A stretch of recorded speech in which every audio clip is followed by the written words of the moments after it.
नमस्कार, star one tarot channel पर एक बार फिर से आपका हार्दिक स्वागत, अभिनंदन। आज की रीडिंग में हम ये जानने की कोशिश करेंगे कि क्या ऐसे क्वेश्चंस हैं जो आपके माइंड में अभी चल रहे हैं, which you want to inquire from the universe. What are the questions in your mind that you are asking the universe, और उसके जवाब आपको क्या मिलने वाले हैं या क्या पॉसिबिलिटी हो सकती है। क्योंकि हम लोग तो सिर्फ एक कोशिश कर सकते हैं देखने की, जानने की। बाकी करने वाला तो वो ऊपर डिवाइन है, प्रभु है। उनकी मर्ज़ी से कुछ भी पॉसिबल है, और यदि उनकी मर्ज़ी नहीं है तो भी कुछ नहीं हो सकता। तो हमें अपने आप को पॉजिटिव रखना है, और बस इस रीडिंग को आप देखिए, एंजॉय कीजिए। और यदि इसमें से कुछ भी आपसे रेजोनेट करता है या मेल खाता है, काफ़ी क्वेश्चंस लग रहे हैं मुझे आपके माइंड में, इससे कार्ड्स भी ऐसे गिर रहे हैं। अगर कुछ मेल खाता है तो उसे एक्सेप्ट कीजिए, उसे रिसीव कीजिए, और यदि नहीं खाता है तो कोई बात नहीं। तो चलिए, अब हम रेडी हो गए, मैंने कार्ड्स को भी शफल कर लिया है। देख लेते हैं कि ऐसे कौन से क्वेश्चंस हैं जो कि आपके माइंड में आ रहे हैं।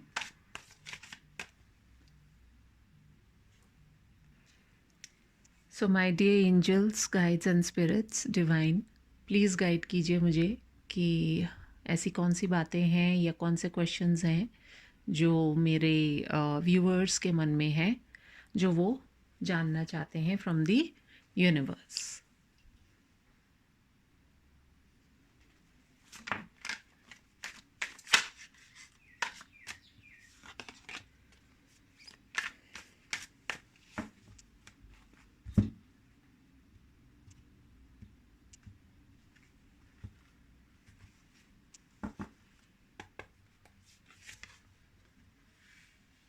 The first thing is thunderbolt,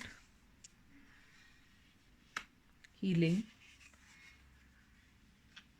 the outsider,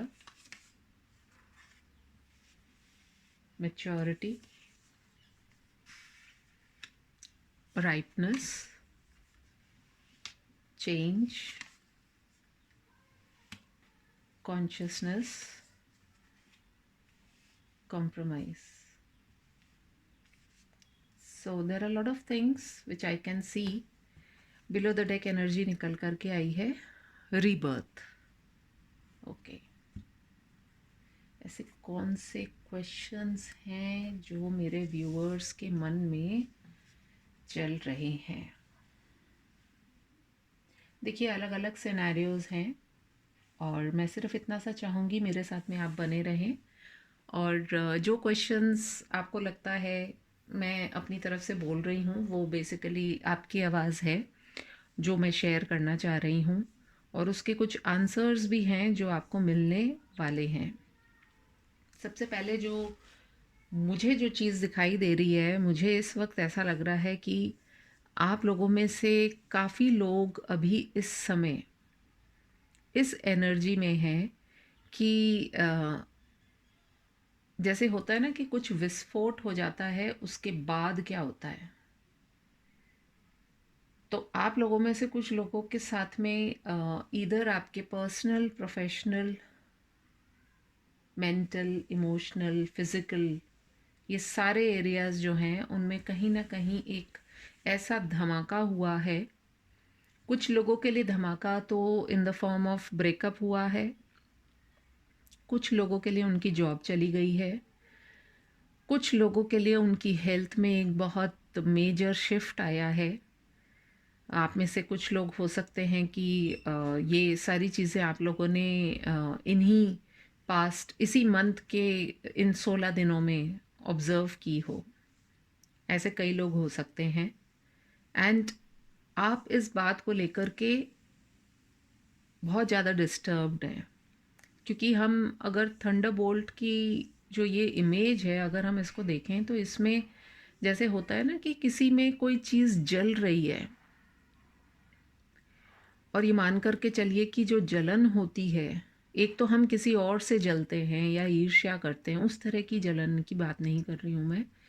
मुझे ये लग रहा है कि आपके अंदर ही कुछ जो है वो जल चुका है। अब वो हो सकता है कोई ऐसा रिश्ता जिसके लिए आप बहुत तत्पर थे, एंड उसकी ड्यूरेशन 1 से लेकर के 6 साल तक की हो सकती है उस रिश्ते की आपकी। या तो 1 साल पुराना आपका रिश्ता था या 6 साल प्लस कोई रिश्ता था, जिसको लेकर के आपकी बहुत सारी धारणाएँ थीं, आपकी बहुत सारी सोच थी, आपके बहुत सारे सपने थे। तो कहीं न कहीं वो जो है वो धूमिल हो गए, या उनमें कुछ ऐसा बदलाव आया जो आपने शायद एक्सपेक्ट नहीं किया था। और उस वजह से क्या हुआ है कि आप बहुत ज़्यादा इस वक्त जो हैं, एक के बाद एक आपके अंदर वो धमाके हो रहे हैं, और उस धमाके की जो शोर होता है या उसकी जो जलन होती है, उसका जो एहसास होता है, वो वो आपको बहुत बुरी तरीके से डिस्टर्ब कर रहा है। तो कई लोगों के साथ में तो ये प्रश्न है कि ये जो धमाका हुआ है मेरी लाइफ में, ये धमाका क्यों हुआ है? ये धमाका क्यों हुआ है मेरी लाइफ में? और इसको क्या मैं रोक नहीं सकती थी, या मैं रोक नहीं सकता था, या इसको मैं बदल नहीं सकता था? तो इस तरह के आपके विचार चल रहे हैं, और आप यूनिवर्स से या आप भगवान के समक्ष आप यही प्रार्थना, यही गुहार लगा रहे हैं कि जिस चीज़ को, जिस रिश्ते को बनाने में, या जिस अ, मुकाम को हासिल करने में मैंने इतना वक्त लगाया, वो एकदम अचानक से कैसे मेरे से धूमिल हो गया, ये मेरे साथ में न्याय नहीं हुआ। वहीं कहीं न कहीं मुझे ऐसा भी लग रहा है कि कुछ लोग जो है अभी अपने ज़िंदगी में अपने दिलो दिमाग दोनों को ही हील करने में लगे हुए हैं, और वो ये पूछ रहे हैं भगवान से कि मैं कब, या तो हो सकता है आप किसी ऐसी बीमारी से जूझ रहे हैं जो कि आपकी ओवरऑल वेल बीइंग को डिस्टर्ब कर रहा है। तो आप ये भी जानना चाह रहे हैं प्रभु से कि भई मेरी जो हेल्थ है वो क्या ऐसी ही रहेगी, या मैं इससे रिकवर कर पाऊँगा या नहीं, या मैं क्या करूँ? तो आपको ये समझ नहीं आ रहा है कि आपके साथ में क्या हो रहा है। लेकिन यदि आप देखें, हीलिंग की जो इमेज है, यदि आप उसको देखेंगे, तो इसके अंदर 2 हाथ जो दिखाई दे रहे हैं, कहीं न कहीं ये 2 हाथ जो हैं ये परमपिता परमेश्वर के हाथ हैं, जो कि आपको प्रोटेक्ट कर रहे हैं। वो आपको कुछ ऐसी तरंगे भेज रहे हैं। तो म्यूज़िक आपके लिए बहुत बेनिफिशियल हो सकता है, आप लोगों में से काफ़ी लोगों के लिए। और म्यूज़िक या किसी तरह की कुछ साउंड्स जो होती हैं, जैसे हम लोग सिंगिंग बोल जो होता है, या कुछ इस तरह की हीलिंग साउंड्स जो होती है, यदि आप उनको सुनेंगे तो उससे आपको काफ़ी रिलीफ मिल सकता है। वहीं कहीं न कहीं कुछ लोग ऐसे हैं जो अपने आप को अ, ऐसे मकाम पे देख रहे हैं कि जैसे इस इमेज के अंदर यदि आप देखें कि ये जो बच्चा है ये खड़ा है, और वो दरवाजे के आगे ताला है, और दूसरी ओर काफ़ी रोशनी है, और इसकी तरफ काफ़ी अकेलापन है, ब्लैकनेस है। तो उसको समझ ही नहीं आ रहा है कि मैं उस तरफ, उस रोशनी की तरफ कैसे जाऊं, उस रोशनी की तरफ मैं कैसे निकलूं। कहीं ना कहीं वो अपने आप को बहुत ही बंधा हुआ, अकेला, मिजरेबल, लोनली, पैथेटिक सिचुएशन में महसूस कर रहा है। अब ये एग्जाम्पल दिया है मैंने बच्चे का, बट आप अपनी सिचुएशन से रिलेट कर सकते हैं। हो सकता है आप भीड़ में रह कर के भी अकेला महसूस करते हों, या आपकी अपनी सोच ऐसी है कि जिसकी वजह से आपने अपने आप को अकेला कर लिया है। कहीं न कहीं साथ ही साथ जो मैच्योरिटी का कार्ड आया है, वो आप भगवान से यही पूछना चाह रहे हो कि भगवान, मैं, यदि मेरे अंदर मैच्योरिटी ज़माने के हिसाब से नहीं है, तो क्या मुझे भी चालाक बन जाना चाहिए? मुझे भी क्या कुछ इस तरह की चीज़ें करनी चाहिए जिसमें हम दुनिया के हिसाब से चलें? आप, हो सकता है आप लोग काफ़ी इनोसेंट आपका नेचर हो। आपको जो तस्वीर दिखती है सामने, या आप जिन भी लोगों से बातचीत करते हैं, या उनसे आपका व्यवहार है, या आपका फ्रेंड सर्कल है, या आपका फैमिली है, आपको ऐसा ही लगता है कि अ, आप जैसे हैं आप वैसे ही रहते हैं, लेकिन कहीं न कहीं लोग आपको ये कह देते हैं कि you are not matured, you are foolish. तो आप लोगों में से काफ़ी लोग इस तरह की चीज़ों को भी एक्सपीरियंस कर रहे हैं और आपको ये लग रहा है कि ना तो मेरी पर्सनल लाइफ में कुछ मुझे पॉजिटिविटी दिखाई दे रही है, ना मेरी हेल्थ में दिखाई दे रही है, ना मेरी इमोशनल या मेंटल वेलबींग में मुझे कुछ सुधार लग रहा है, और लोग भी मुझे समझ नहीं पा रहे हैं। तो ये सब मेरे साथ में कब तक होगा, या मैं इन सब चीज़ों के लिए क्या करूं? अब हम आ जाते हैं कि यूनिवर्स आपसे क्या कहना चाह रही है। तस्वीर का दूसरा पहलू आप देखेंगे, थंडर बोल्ट के नीचे क्या आया है, राइपनेस। इसका मतलब यही है कि जो चीज़ आपको सर्व नहीं करती, जैसे जब एक फल जो होता है वो पक जाता है ना पेड़ पर, तो वो अपने आप ही टूट करके गिर जाता है, उसको किसी के इशारे की ज़रूरत नहीं होती है, ये प्रकृति का नियम है। तो इसी तरीके से भगवान ने भी आपकी लाइफ में अगर कोई ऐसा रिश्ता भेजा था जिसको आपने बहुत अपने प्रेम से, अपनी लगन से सींचा, लेकिन फिर भी आपको उसमें पॉजिटिव रिजल्ट नहीं मिले, तो अब यूनिवर्स आपसे सिर्फ यही कहना चाह रही है कि जो आपके लिए नहीं है, वो आपको ये लगता है कि मुझे ये चाहिए, लेकिन आपके लिए जो बेस्ट है यूनिवर्स आपके लिए लेकर के आ रहा है। तो अच्छा है, जब कोई इमारत ऐसी होती है जिसकी नींव स्ट्रांग नहीं होती है, तो उसमें कभी भी दुर्घटना के चांसेस होते हैं। तो इट इज़ बेटर कि उसको पूरा हटा करके और दोबारा से कंस्ट्रक्ट किया जाए। तो नाउ इज़ द टाइम, या आप अपनी लाइफ के ऐसे मुकाम पे पहुंच गए हैं where you can make your own decisions. Ripeness, एक पहले एक बीज होता है, बीज के अंदर से फिर एक अंकुर फूटता है, फिर अंकुर के बाद में एक उसमें फूल आता है, और फिर उसके बाद में एक फल बनता है, and then it is ready. तो उसी तरीके से आपको भी यूनिवर्स ने, अगर आपके साथ में कुछ ऐसे आपने एक्सपीरियंसेस अभी महसूस किए हैं हाल फिलहाल में कि जिसकी वजह से आप बहुत डिस्टर्ब्ड हो गई हैं, तो माइंड इट कि आगे आने वाले समय में आपके लिए कुछ ना कुछ पॉजिटिव होने वाला है।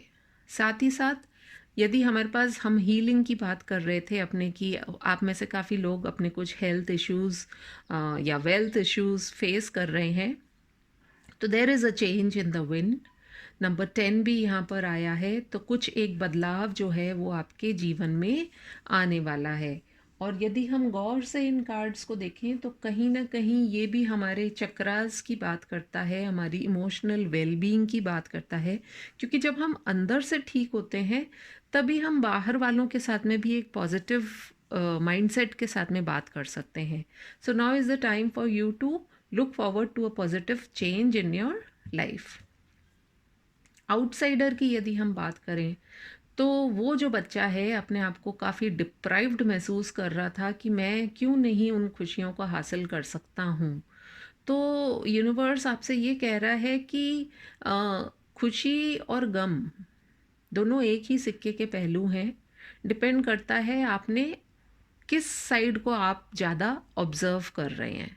यदि आप ये मान के चलेंगे कि आप हर हाल में, प्रभु ने जिस भी हाल में रखा है आप उसी में अपनी खुशियाँ ढूंढेंगे, तो डेफिनेटली यू विल फाइंड कि आपके लाइफ में उस तरह के चेंजेस आने शुरू हो जाते हैं, या उस तरह की कुछ बातें होने लग जाती है कि जहाँ से you can expect those changes. ज़रूरत है सिर्फ अपनी कॉन्शियसनेस को एनहांस करने की।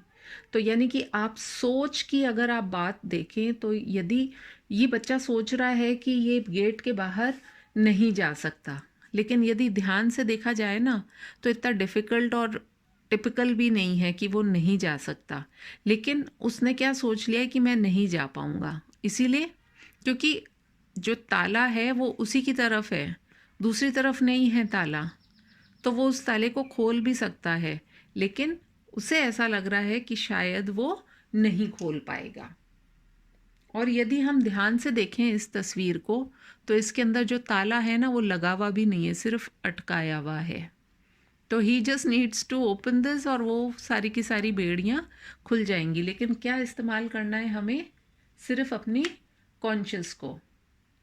जैसे कई बार आपने ऑब्ज़र्व किया होगा कि जब पुराने ज़माने में जैसे हम जो एनिमल्स को जैसे अब मान लीजिए किसी घोड़े को ही हम जब बांधते थे, तो लगाम के साथ में उसको अगर एक छोटे से जगह पर भी हम बांध देंगे तो वो उसको लगेगा कि मैं बंधा हुआ हूँ और मैं यहाँ से नहीं जा सकता हूँ।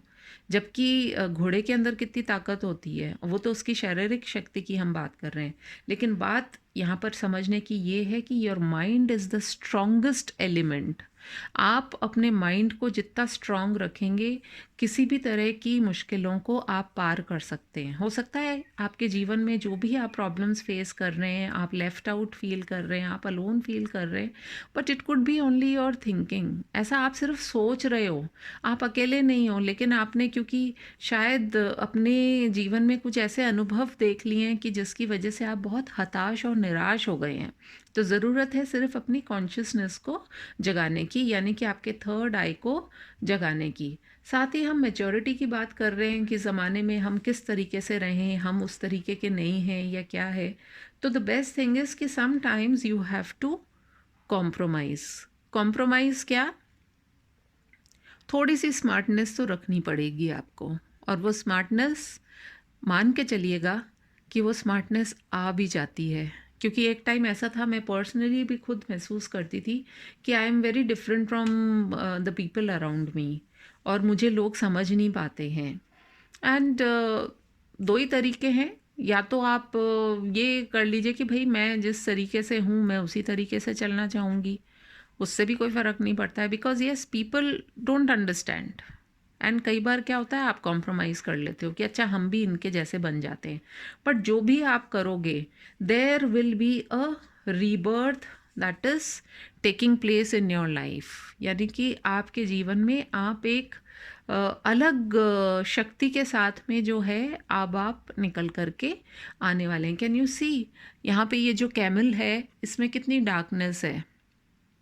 विचार, सिर्फ विचार ही विचार चल रहे हैं, लेकिन जब वो कन्वर्ट हुआ एक लाइन में तो वो ऊपर की तरफ जा रहा है, और उस लाइन में से भी वो एक ह्यूमन बीइंग की तरह निकल के आया, और उसके हाथ में क्या है, एक सुंदर सी बांसुरी है। तो वो जो बांसुरी है आपको कहते हैं ना कि जो कृष्ण कन्हैया जी है वो तो अपनी मधुर तान से सबको ही, सभी का मन मोह लेते थे। तो आपके अंदर भी कुछ ना कुछ ऐसा है जिसको रीबर्थ होने की ज़रूरत है, और जिसका रीबर्थ अवश्य ही होगा। बस आपको अपने आप को किसी से कंपेयर नहीं करना है। You have to take each and every step that is coming in your life.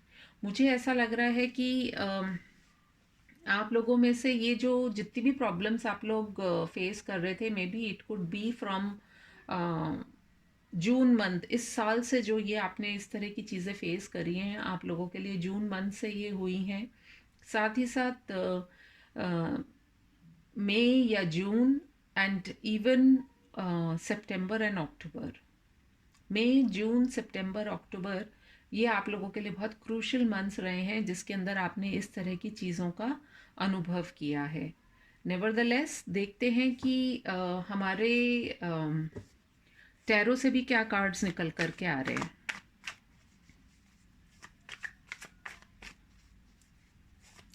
जो थंडरबोल्ट और राइटनेस का जो कार्ड निकल कर के आया है, उसके कॉन्टेक्स्ट में टैरो से क्या कार्ड निकल कर के आता है।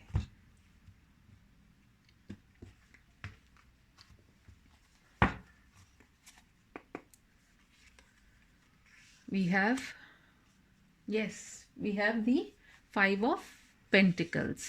5 of Pentacles क्या दिखा रहा है, यहाँ रखती हूँ मैं।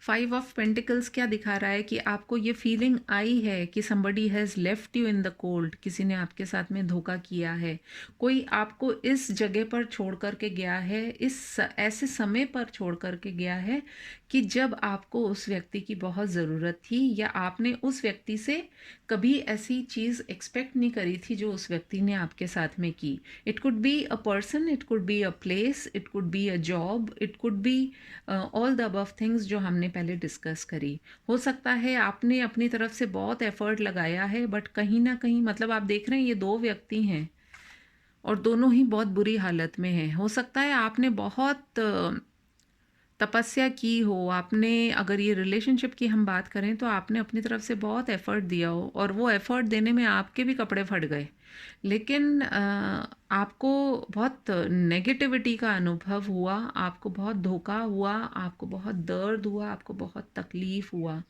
और इसलिए ये वॉकिंग अवे की एक फीलिंग आ रही है कि आप शायद वॉक आउट कर रहे हैं उस सिचुएशन से which was not serving you and कहीं ना कहीं जो होता है वो अच्छे के लिए ही होता है। हीलिंग और चेंज को दिखाता हुआ क्या कार्ड हमारे पास आने वाला है?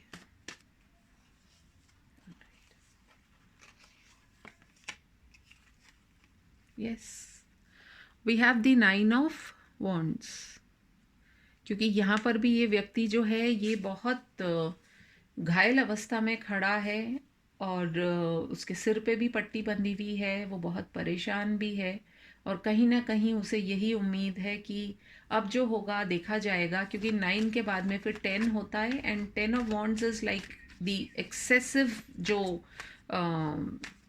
लास्ट जो स्टेज होती है उसके बाद तो इम्प्रूवमेंट ही होता है, क्योंकि 10 ऑफ सोर्ड्स की भी हम देखते हैं एनर्जी, उसके बाद में क्या आता है, उसके बाद में तो जब फिनिश्ड ही है व्यक्ति तो उसके बाद में तो आगे उसका रीबर्थ ही होता है and we also have the rebirth card. तो आपकी ओवरऑल एनर्जी भी अभी जो आ रही है वो रीबर्थ की आ रही है, इन सारी सिचुएशंस में एक रीबर्थ होने वाला है।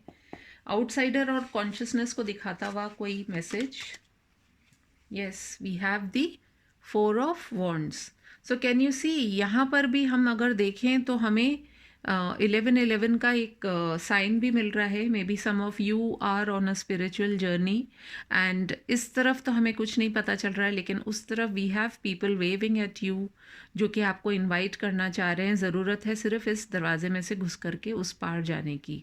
और यहाँ पर भी हम देखें तो इस आउटसाइडर में हमारे पास ये व्यक्ति या ये जो बच्चा है, ये जो खड़ा हुआ है, ये वेट कर रहा है दूसरी तरफ जाने के लिए और ज़रूरत है सिर्फ अपने मन में एक बार ये विचार करने की कि आप जो सोच रहे हैं सिर्फ वही खुशियाँ आप अपने लिए सही मानते हैं या उसके अलावा भी आपकी कोई और सोच है। मैच्योरिटी और कॉम्प्रोमाइज़ को दर्शाता हुआ क्या हमें टैरो से कार्ड निकल करके आ सकता है, देखते हैं।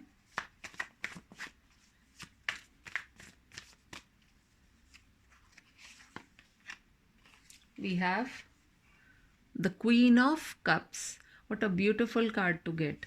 ये जो क्वीन है इसको आप ध्यान से देखिए। पहली बात तो ये कि जो क्वीन होती है ना, she is very sure of what she holds in her hand और वो अपने टापू पर अकेली ही बैठी है, उसके पास सब कुछ है। और मैच्योरिटी के साइन में भी जो था उसमें एक लेडी का ही फेस है जो कि अपने आप में संपूर्ण है। So what I feel is कि यदि आपको ऐसी फीलिंग आती है कि आप लोगों की तरह नहीं हैं, तो हर एक में कुछ ना कुछ क्वालिटी होती है। आपको लोगों की वजह से अपनी क्वालिटी को चेंज करने की ज़रूरत नहीं है। And below the deck energy निकल करके आई है 5 ऑफ वॉन्ड्स जो कि हमारे 10 को क्लैरिफाई कर रही है। तो आप 5 ऑफ वॉन्ड से सीधे आप 10 की तरफ जंप लेने वाले हैं, रीबर्थ होने वाला है। ये जो वॉन्ड्स की एनर्जी होती है इसमें कॉन्फ्लिक्ट्स हैं बहुत सारे, जो कि डेफिनेटली आपके बहुत सारे प्रश्न हैं ही जो आप यूनिवर्स के आगे आपने रखे हैं और उनके जो जवाब भी आपको मिले हैं, तो कहीं ना कहीं मैं समझती हूँ उन जवाबों में कुछ आपको एक सेटिस्फैक्शन भी मिला होगा यदि कुछ उसमें से रेजोनेट किया होगा। तो let us see from the angel answers deck, angels आपको क्या कहना चाह रहे हैं। Dear angels, please give me clear guided messages for my viewers.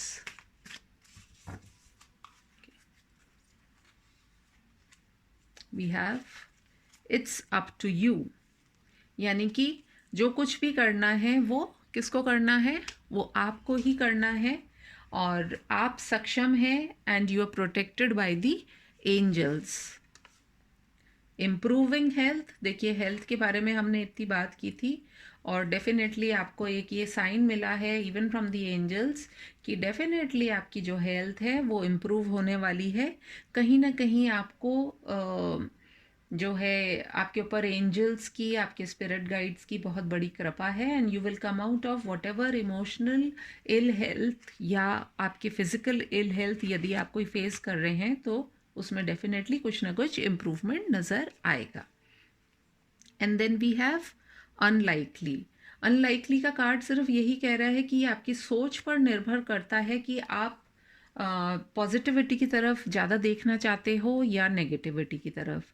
तो आने वाले कुछ टाइम में बहुत कुछ आपके लिए पॉजिटिव और नेगेटिव दोनों ही है, लेकिन डिपेंड करता है कि आपकी सोच कैसी है, उस पर बहुत कुछ डिपेंड करेगा। So if you want those changes it is up to you and you can definitely do it. And last but not द लीस्ट हमारे पास आया है अ ईयर फ्रॉम नाउ। तो अगले दिसंबर तक, अगर हम ये देखें कि दिसंबर में ये रीडिंग कर रहे हैं बट वैसे कलेक्टिव रीडिंग है, तो जब भी आप देखें तब से लेकर के आने वाले एक साल के अंदर आपके पास बहुत कुछ आएगा।